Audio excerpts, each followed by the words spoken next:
होगा प्रोनाउन या नाउन, ठीक है। तो ये देखो, तो अभी हमने नाउन नहीं देखा, अभी दो वर्ड किए दोनों प्रोनाउन से, इसमें कौन सा सब्जेक्ट है कौन सा ऑब्जेक्ट है, ठीक है। ये सब्जेक्ट है, इसको हटा देंगे, देखो केस पर they are sitting beside us as students या जो भी है, देखो अगर आप नाउन लगाना चाहते हो, ठीक है, they are sitting beside us as students, ठीक है, या चिल्ड्रन जो भी है, देखो ये नाउन आ गई, और तरतीब भी सही होगी, तरतीब सही है नहीं, और अगर किलोमीटर वर्ड्स आते हैं तो उसकी तरतीब कैसे होगी, ठीक है, 1 2 3 होता है, तो ये 1 पड़ा है तो ले नहीं किया है, तरतीब भी सही होगी, प्रीपोजिशन भी होगी, अपने नाउन भी लगा दिया, ये भी लगा दिया, दोनों आ गए, एक भी होता है दोनों भी होते हैं, तो इस तरीके से देखो स्टार्ट करें, देखो ये देखो, तो पहले ये समझो, उस तरफ चले, इसकी और ज्यादा प्रैक्टिस करें, ड्रिल करें, तो मेरा नाम ये कल वाला देखो, मैंने आपको इधर इधर देखो, ये जो ऊपर मैंने बताया है कि आज का टॉपिक नहीं है, ये हमने कल पढ़ा वो बताया है, ठीक है। कल स्टूडेंट्स को कुछ समझ में नहीं आ रहा था तो वापस मैंने फिर से ये पॉइंट्स बता दी।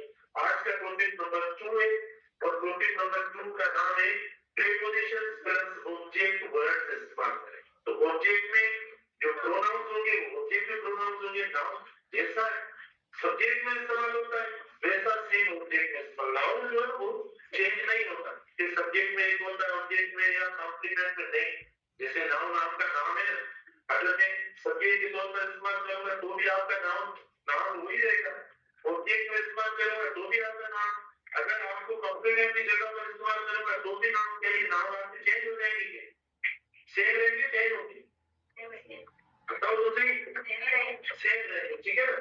तो इसीलिए नाउन सेम रहेगा, तो कॉमन नाउन को प्रॉपर नाउन जैसा क्यों करें। तो देखो हमने प्रीपोजिशन के बाद ये इस्तेमाल कर लिया, प्रोनाउन किया और नाउन किया, प्रोनाउन जो आ रहा है ऑब्जेक्ट प्रोनाउन का, ठीक है। अभी इसके ऊपर और ज्यादा डिस्कस करते हैं, मैं पहले ये इंपॉर्टेंट, इसमें मुझे 5-7 दिन लगेंगे, तो ये पहले आपको बता दूं, उसके बाद बाकी मैं एग्जांपल देता हूं, ये समझ लें। देखो इनमें हमने एक ऐसा वर्ड लिखा है जिसके दो मीनिंग्स हैं, जिसके दो फंक्शंस हैं, जिसके दो यूजेस होते हैं। एक जो ऐसा वर्ड है जिसको सिर्फ हमने एक ही फॉर्मेट में पढ़ा है, उसका एक यूज पढ़ा है, या हमें पता है वो एक ही, जैसे हमने मेन वॉइस है, मेन वॉइस कोऑर्डिनेटिंग कंजंक्शन, देखो ये जो वर्ड है ना, हमने पढ़ा ये वर्टिकल कंजंक्शन, ये कोऑर्डिनेटिंग कंजंक्शन है, ये क्लोजेस को या वर्ड्स को ज्वाइन करता है, इसके अलावा इसका कोई फंक्शन नहीं होता। लेकिन देखो बिल्कुल ये कंजंक्शन भी है, ठीक है, ये कंजंक्शन भी है, सही बात है भाई, कोऑर्डिनेटिंग कंजंक्शन है, दो इंडिपेंडेंट क्लोजेस को ज्वाइन करता है, ठीक है, सिंपल सेंटेंस को ज्वाइन करता है, फ्रेज वॉइस में जो कंजंक्शन जुड़ने आता है, साथ साथ देखो ये प्रीपोजिशन, देखो प्रीपोजिशन ऐसा हमने नहीं पढ़ा। अब मसला हमारे लिए ये होता है कि ये वर्ड है कि इसके यूजेस दो है, फंक्शन दो, अब हम कैसे मालूम कर पाए या हमें कैसे पता पड़े कि ये जो वर्ड कंजंक्शन हुआ है या प्रीपोजिशन हुआ है। अच्छा, अब देखो मैं इसको कोशिश करता हूँ सिंप्लीफाई करने की, जब ये कंजंक्शन होगा तो इसकी मीनिंग जो होगी, इसकी मीनिंग होगी लेकिन या पर, मतलब अब पहले जब कोई चीज मुश्किल होगी है तो थोड़ा मतलब मीनिंग का भी सहारा लेना पड़ता है कुछ और, तो देखो जब ये कंजंक्शन के तौर पर होगा तो इसका मतलब होगा लेकिन यहाँ पर, और ये जब प्रीपोजिशन के तौर पर इस्तेमाल होता है तो देखो इसका मतलब या मीनिंग होगा एक्सेप्ट वाला, कैसे वाला, इसका मतलब होगा कैसे वाला, इस मीनिंग में इस्तेमाल होगा। जब ये कंजंक्शन के तौर पर इस्तेमाल होगा तो देखो इसको दो क्लोजेस चाहिए, जब ये कंजंक्शन के तौर पर डायरेक्ट कंजंक्शन का जो फंक्शन है वो ये होता है कि दो सेंटेंसेस या दो क्लोजेस हो ना, उनको ज्वाइन करें तब ये कंजंक्शन होगा। जैसे मिसाल के तौर पर हम यहाँ से सब्जेक्ट प्लस वर्ब, ठीक है, ये देंगे, अब आगे हो सकता है कुछ अल्फाज में एक भी तरह जुमला बनाए, हमने इधर इस्तेमाल किया, फिर हमने देखो इधर हमने वर्ड दे दिया, ठीक है, इधर वर्ड दे दिया, फिर हम क्या करेंगे, क्योंकि कंजंक्शन जो होता है, देखो कंजंक्शन सब्जेक्ट कैरी करता है, मतलब कंजंक्शन जो होता है सब्जेक्टिव वर्ड कैरी करता है, प्रीपोजिशन कौन सा कैरी करता है, ऑब्जेक्टिव वर्ड कैरी करता है। तो देखो हमने वर्ड इस्तेमाल किया, अब एक बार फिर वापस हम सब्जेक्ट इस्तेमाल करेंगे, फिर वर्ब इस्तेमाल करेंगे। अब आपको ऐसी कोई स्ट्रक्चर नजर आ जाए तो समझ लो ये जो वर्ड है इसको क्या बोलेंगे, इसको कंजंक्शन बोलेंगे। ठीक है, देखो ये दो क्लोज ज्वाइन करना है, ये क्लोज और दूसरा ये क्लोज, ये दो क्लोज ज्वाइन करना है, तो इसको कंजंक्शन बोलेंगे। प्रीपोजिशन में क्या होता है, प्रीपोजिशन में ऐसा नहीं होता, प्रीपोजिशन में एक ही क्लोज होता है। मतलब प्रीपोजिशन में सिर्फ क्या होता है, देखो हमने दो क्लोज हो सकते हैं, कोई दूसरा कंजंक्शन आ सकता है, लेकिन प्रीपोजिशन को दो क्लोज नहीं चाहिए, ये तो सिर्फ एक ही क्लोज में इस्तेमाल होता है। एक क्लोज होगा वापस आते दिखा के आपको देखो आपने ध्यान नहीं दिया होगा। अब ये पढ़ा है सेंटेंस पढ़ा, मुझे बताओ ये क्लोज कितने हैं। अब इसकी लोग बहुत समझना पूछे सर क्लोज क्या है, अरे वो जैसी सी बातें करते हो हमें उनका कुछ पता नहीं है, अपने बात को लगा के बैठे हो। मैं पहले ये मतलब क्लोज क्या है, देखो क्लोज पहले क्लोज इसको कहते हैं, और क्लोज को जिसमें सब्जेक्ट हो और जिसमें वर्ब हो। ठीक है, अब ये हो गया क्लोज, इसको सब्जेक्ट वर्ब को क्लोज कहते हैं, कुछ भी नहीं। ठीक है, सब्जेक्ट और वर्ब क्लोज। अब मुझे बताओ इसमें ये जो मैंने लिखा है, ये जो मैंने लिखा है, ये कितने ऐसे कितने जो अभी लिखे सब्जेक्ट वर्ब वो कहाँ है, नहीं यही है जो मैंने लिखा है। तो आप देखो प्रीपोजिशन, हाँ प्रीपोजिशन के लिए जरूरी नहीं है कि ये कोई दूसरा क्लोज चेंज करके दो क्लोजेस को ज्वाइन करे। ये जो फंक्शन है ना, ये इसका है, दो क्लोजेस दो सेंटेंस को ज्वाइन करने वाला, कंबाइन करने वाला, कनेक्ट करने वाला, वो कंजंक्शन है। प्रीपोजिशन से रिलेशनशिप शो करता है, यानी किसके साथ, इसके साथ या इसके साथ, यानी प्रोनाउन के साथ या नाउन के साथ, ये इसका काम होता है। तो अब लोग वापस चले उधर, ये हो गया हमारा कंजंक्शन वाला। इधर देखिए प्रीपोजिशन का, प्रीपोजिशन में आपकी मर्जी, आपने सब्जेक्ट इस्तेमाल कर लिया, आपने वर्ब इस्तेमाल कर लिया, ठीक है ना। अच्छा उसके बाद आपने वर्ब के बाद आप आपकी मर्जी जो भी इस्तेमाल करें, आपने कोई ऑब्जेक्ट इस्तेमाल कर लिया, उसके बाद आपने प्रीपोजिशन इस्तेमाल कर लिया, जैसा बने, ठीक है, प्रीपो लगा दिया, फिर प्रीपो के बाद क्या है, फिर ऑब्जेक्ट आएगा, ये ऑब्जेक्ट वाला वर्ड होता है। लेकिन इसके अंदर देखो कोई मतलब दो क्लोज नहीं है और हमने सब्जेक्ट वर्ब ये प्रीपो, तो इसमें मुझे क्या लिखना चाहिएगा, फिर बट लिखना चाहिएगा। ये हम इधर बट जो है प्रीपोजिशन के तौर पर यूज करते हैं। इधर देखो ये प्रीपोजिशन जो वर्ड मैंने लिखा है, ये लिखा है इसके लिए। अब ये बना सेंटेंस बना, ये subject one, they asked what, everyone, समझना। अब ये ऑब्जेक्ट हुआ, ये वर्ब हुआ, ये सब्जेक्ट वाले, they asked everyone but me। देखो they asked everyone but me, यहाँ देखो इधर या but I, देखो they asked everyone but me I, मतलब अब हमें ये मतलब पता पड़ना चाहिए, हमें ये मालूम करना चाहिए कि इस वर्ड के बाद हम क्या सब्जेक्टिव वर्ड लगाएं या ऑब्जेक्टिव वर्ड लगाएं। ठीक है, हमें ये मतलब ये भी इधर सोचना पड़ेगा, क्योंकि मैंने इधर ऊपर लिखा है, देखो इसमें थोड़ा आपको टाइम लगेगा समझने में, थोड़ा ध्यान देंगे मैं आपको समझा दूंगा। जब प्रीपोजिशन के तौर पर आएगा एक से मतलब के बगैर यहाँ विदाउट ये नहीं जाएंगे। ये कह रहा है कि इन्होंने सबसे पूछा, हर एक से पूछा, they asked everyone but me, या but I। अब देखो क्या पहले but को छोड़ दो, but को छोड़ दो फिलहाल, मतलब अगर समझ में नहीं आ रहा है, अरे but को छोड़ना है। अब अगर ये इस्तेमाल कर रहे सब्जेक्ट, मुझे बताओ इसका क्लोज ना है, क्लोज कब होगा जब इसका वर्ब होना चाहिए। अगर हमें वहां देखो क्या तो फुल स्टॉप लगे, इधर देखो फुल स्टॉप लगे, इसके बाद सेंटेंस आगे कंटिन्यू है तो स्टिल कहता है ये तो फुल स्टॉप लगे, इसका मतलब सब्जेक्ट को क्या वर्ब चाहिए, तो वर्ब है, इधर क्लोज दूसरा मतलब नहीं है, तो मैंने ये तो इधर क्लियर या तो इसको वर्ब देना चाहिए। अगर इसको वर्ब देंगे तो फिर हो सकता है कि ये हो जाए asked everyone but I was rejected, but I was refused, अब ऐसा करके बनाएंगे तो हमारा ठीक है ये हो जाएगा, फिर ये वापस कंजंक्शन हो जाएगा। लेकिन ऐसा कुछ नहीं है, देखो इधर पुलिस आ जाती आगे वर्ब मिला नहीं, मतलब ये तो सवाल नहीं होगा, इसको वर्ग जाएगी बहुत तो ये नहीं, तो हमें इसको करेक्ट करना पड़ेगा। और ये वाला जो वर्ड है इसको बोलेंगे कि प्रीपोजिशन, ठीक है, क्योंकि प्रीपोजिशन को ऑब्जेक्ट ये चल, ठीक है, ऑब्जेक्ट वर्ड का इसको हमने ऑब्जेक्ट दे दिया इस तरीके से। दे आस्क्ड एवरीवन बट मी, तो हमने इसमें पढ़ा मेरे से हमने हर एक से पूछा, यानी अगर हम इसको बता रहे हैं सेंटेंस आगे वाली दे आस्क्ड एवरीवन एक्सेप्ट मी, इसके मीनिंग लिखना है सेम है, देखो दे आस्क्ड इसके से मीनिंग का देखो, दे आस्क्ड एवरीवन एक्सेप्ट, देखो एक्सेप्ट, देखो अब एक्सेप्ट आया तो मैं देखो दे रहा हूं एक्सेप्ट मी और सिलेक्ट बनाकर आए दिया। देखो अगर ये बात समझ में नहीं आ रही तो इसी की जगह पर ये लगा दे आस्क्ड एवरीवन एक्सेप्ट मी आए, कौन सा लगा ये रखो, ये आता होगा सारे ये प्रीपोजिशन है, प्रीपोजिशन को ये समझ में आ रहा है नहीं। देखो बट देखो प्रीपोजिशन और ये ऑब्जेक्ट कैसी करेगा, फिर ऑब्जेक्ट में नाउन भी आ सकता है, प्रोनाउन भी आ सकता है, लेकिन हम देखो प्रोनाउन वाला गैर वो यूज कर लेते हैं, इसीलिए ये सही होना चाहिए।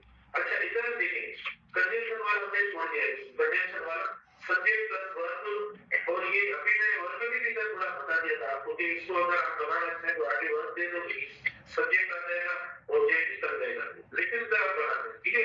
देखो she is intelligent, देखो but no one, देखो no one appreciates her। अब देखो मुझे बताओ ये but क्या है, ठीक है, she is intelligent but no one appreciates her। अब आप देखो भाई देखना है मेरे ऊपर लिखा है ये सब्जेक्ट हुआ, ये वर्ब हुआ, एक क्लॉज हुआ, फिर देखो ये सब्जेक्ट हुआ, ये वर्ब हुआ, दूसरा क्लॉज हुआ, दो क्लॉजेस को जब ज्वाइन करते हैं तो हमें मतलब क्या चाहिए, मतलब कंजंक्शन चाहिए, ठीक है। तो इधर देखो ये कंजंक्शन के तौर पर ऊपर दिखाई दे, ये कंजंक्शन के तौर पर हुआ।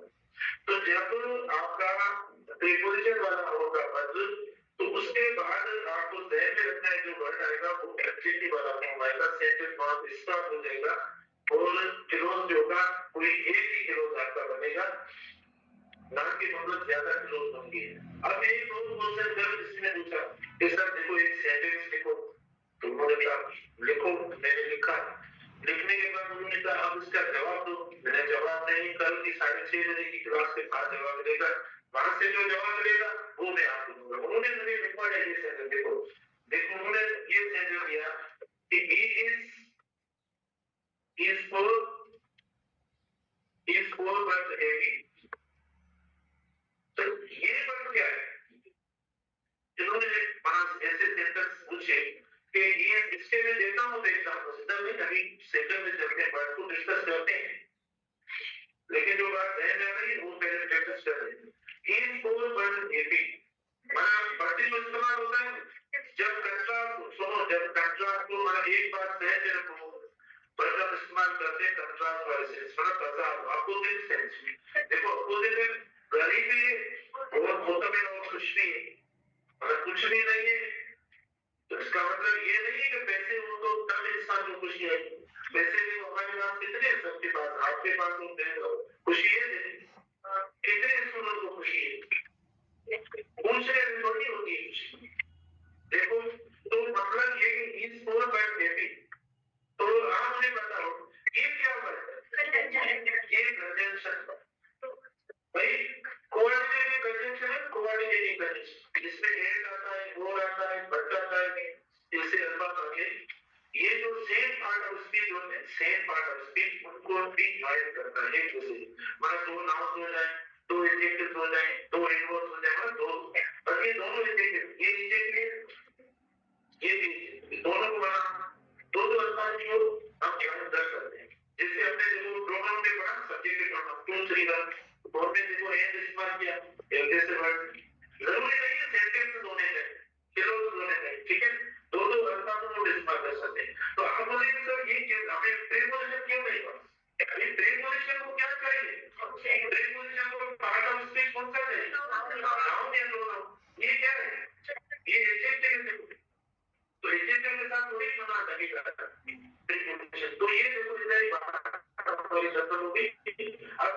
आगे चलते हैं। देखो एक मैंने सेंटेंस दिया था, कोई पता ही नहीं, मैंने दो सेंटेंस बहुत अच्छे दिए थे, कहते क्लासेस में दिए थे, ठीक है, वो सेंटेंस मैं दोनों रखता हूँ, और उन सेंटेंस से अगर आपका इसका वर्ड का यूज अगर आप सीखे तो समझ लेंगे, फिर आपको कहीं पे मसला नहीं होगा कि वर्ड का कंजंक्शन और प्रीपोजिशन, ये वो दो सेंटेंस थे, कोई पहले मुझे ना बताएं। nothing nothing but a tree, nothing but a tree grows there. इसकी दूसरा सेंटेंस है, देखो nothing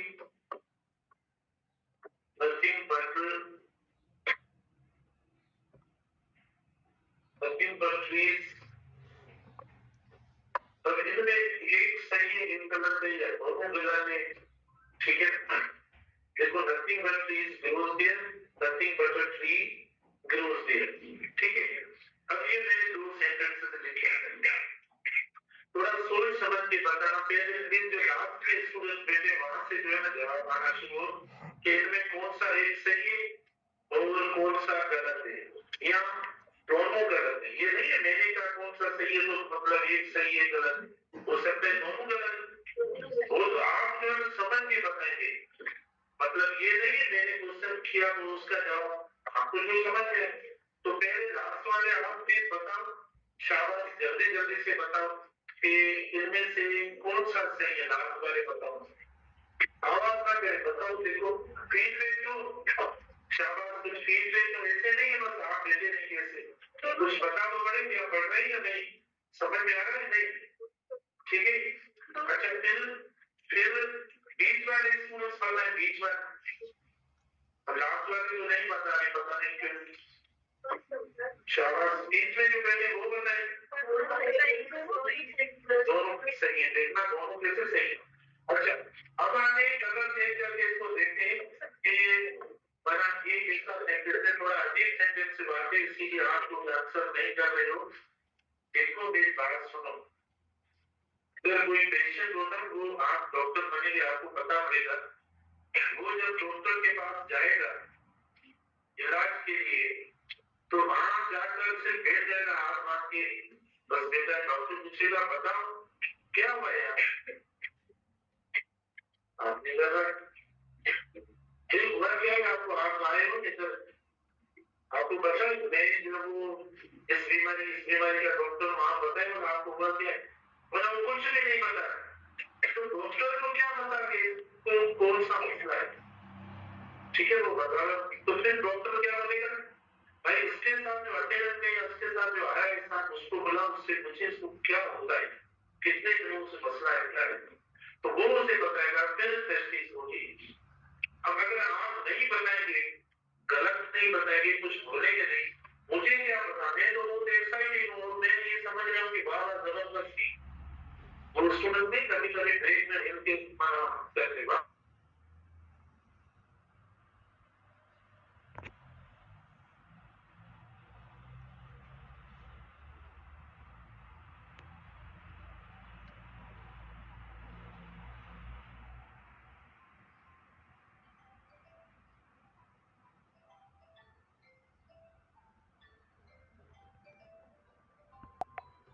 ये थोड़ी देर के लिए वहां हमने शुरुआती तौर पर हमने ऐसा आपने तो समझा, लेकिन फिर इसका अर्थ है ये भी तो प्रोनाउन है, तो सब्जेक्टिव वर्ड में मैंने पहले भी आपको बताया प्रोनाउन नाउन दोनों इस्तेमाल होते हैं, तो इसका वर्ब कहाँ है, इसका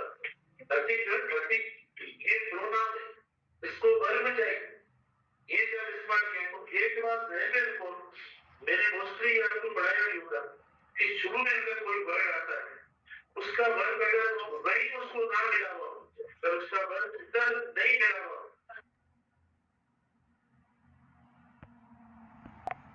तो वर्ब में तो एक हिस्सा होगा, एक हिस्सा होगा, अगर एक ही वर्ब है तो वो पहले हिस्सा होगा, फिर बाद में किसी का होगा तो ठीक है, नहीं तो बात खत्म, दो वर्ब है ना, फिर दो तो पहला आप इसको दे और पहला इसका रहेंगे फिर इसका रहेंगे, तो इसका वर्ब पहले देखिए कहाँ, इसका वर्ब देखिए सर भी नहीं देखा, लाइव लगा के देख नहीं, इधर लाइन लग रही, इधर ये ट्री, इधर तो दरख्त है, लेकिन भले अंधेरा है लेकिन स्वर्ग नहीं।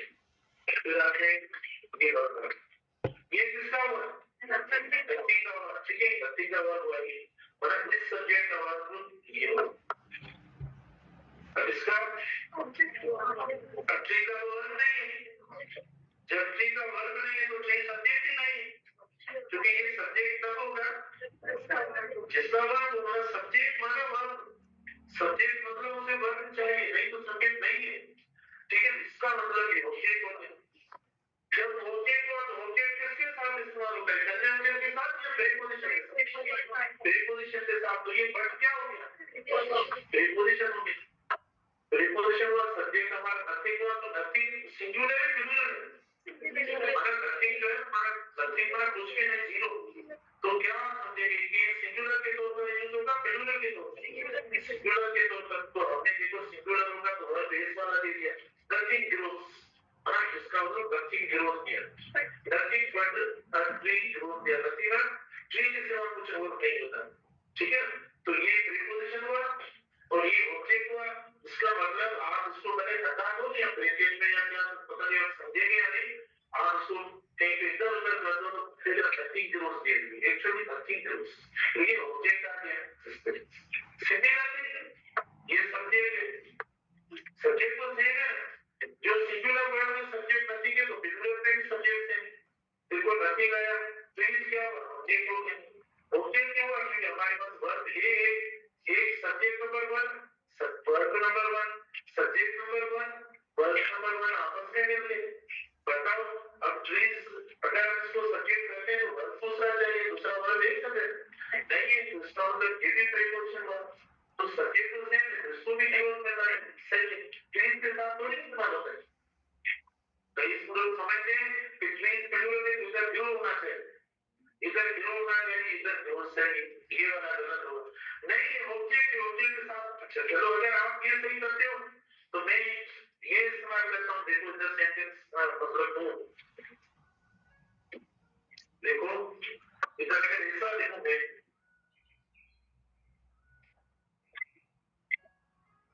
तो ऐसा मैं लिखूं, देखो तो क्या ये सही? और फिर दूसरा लिखा आई एम टीचिंग, ये सही गलत है? ये वाला सही, ये वाला गलत, क्योंकि वी क्या ऑब्जेक्ट, ऑब्जेक्ट के साथ नहीं लगाएंगे तो इसीलिए गलत हो गया। तो ये ऑब्जेक्ट हुआ तो ऑब्जेक्ट के साथ थोड़ी बात करें, ये गलत हो जाएगा। अब कुछ स्टूडेंट कहते हैं सर ये सेंटेंस सेम हो, सेम सेंटेंस इस्तेमाल करके आप जो बट को जो है कंजंक्शन इस्तेमाल करें, मतलब सेंटेंस सेम पर, ठीक है, वो भी करते हैं। देखो वो भी ऐसा ही सेंटेंस देते हैं तो ताकि आप बात समझ जाए। देखो नथिंग, सुनो, नथिंग grows there, देखना आपकी मैंने एक तरफ को आप जो लगाए ज्यादा लगाए, जो भी लगाए समझो, nothing grows there but a tree, but a tree grows there। अब डिफरेंस देखो, समझो आपकी ये पहली क्लास है, उसमें आप बहुत ज्यादा एनर्जेटिक होकर बैठो। Nothing grows there but a tree grows there, ठीक है। अब मुझे बताओ ये वाले सेंटेंस, ये आप देखो आपको पता जाएगा ये वर्ड क्या है। ये देखो कि क्यों मैंने जरूरी तो नहीं किया नाम, मैंने स्ट्रक्चर की बुनियाद पर रीजन आपके सामने, इससे नहीं कि मैं ये सब आप बोलते नहीं और मैं अपनी मर्जी में लिखता जा रहा हूँ, ठीक है। अब आपको कनेक्शन है नहीं, ये सब्जेक्ट है, इस सब्जेक्ट का वर्ब है, ये वर्ब इसको कहते हैं किलो, इसको कहते हैं किलो। एक किलो बना, एक किलो,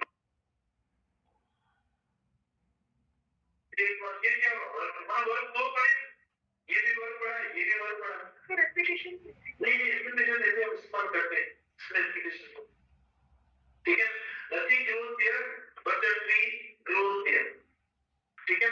तो आप देखें आपने दो लगा दिए, अब ये किलो हो गया, ये किलो हो गया, ये हो गया, तो अब वर्ड कंजंक्शन हुआ। तो अब आप कंपेयर करें इस वाले एग्जांपल को ऊपर वाले एग्जांपल्स के साथ, तो आपको समझ में आ जाएगी कि बर्थ किस तरीके से, यानी इधर क्लोज ही एक है, क्लोज ही एक है, दो नहीं है। दो क्लोज होंगे ना तब जो है बर्थ कंजंक्शन होगा, दो नहीं है, मतलब एक एक क्लोज के साथ इस्तेमाल हुआ है। वर्ब जो है उसका है, वर्ब इसका नहीं है। जिसका वर्ब होगा वो सब्जेक्ट होगा, इनका वर्ब ही नहीं है। जब इनका वर्ब नहीं है, ये सब्जेक्ट नहीं बन रहे, तो बट को क्या चाहिए कंजंक्शन होने के लिए? बट को कंजंक्शन होने के लिए क्या चाहिए?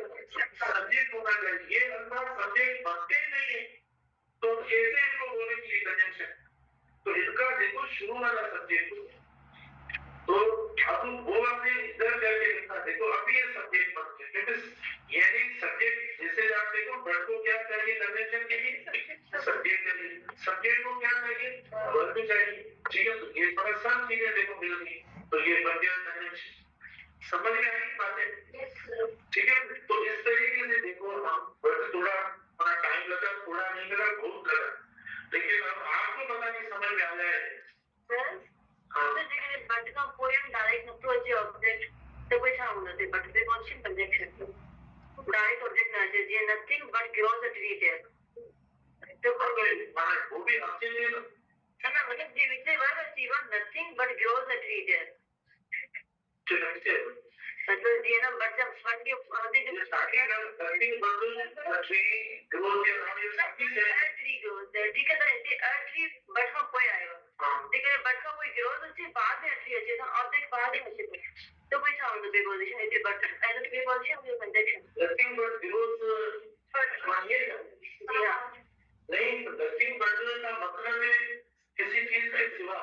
देखो नथिंग बट जब क्रिएट हो जाता है कोई चीज, ये जब आप मिल जाते हैं दोनों वर्ड, इसका मतलब होता है किसी चीज के सिवा, तो कोई चीज तो देनी पड़ेगी ना।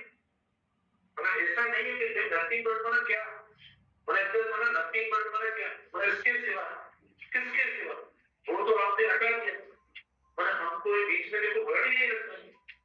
आप कह रहे हैं कि नथिंग बट ग्रोथ किया जैसे, आप जैसे डायरेक्ट ऑब्जेक्ट ना ऐसे ना, क्योंकि हमें ऑब्जेक्ट तो देखना पड़ेगा इधर कि किस चीज के सिवा ग्रो होता है कुछ, वो कौन सी चीज है, वो तो आपने हटा दी, अब पता नहीं क्या, तो फिर मतलब एंटीग्विटी हो जाएगी। इधर हमें ऑब्जेक्ट को रखना पड़ेगा कि नथिंग बट मतलब इसके सिवा, इसके सिवा मतलब किसके सिवा, कोई ना कोई चीज आप ट्री रखे इधर, आप इधर नॉन रखे, पार्ट रखे, मतलब कोई ना कोई चीज रखेंगे इधर, उसके सिवा मतलब और कुछ भी नहीं होता है।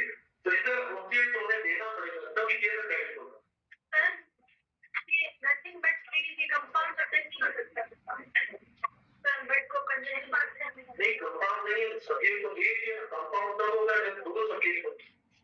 देखो दो तीन हो, जैसे 2 3 वाला है, हाँ से ठीक है, या वो से हम लगाए ना 2 3, इसमें एक ही नथिंग है, दो तो नहीं।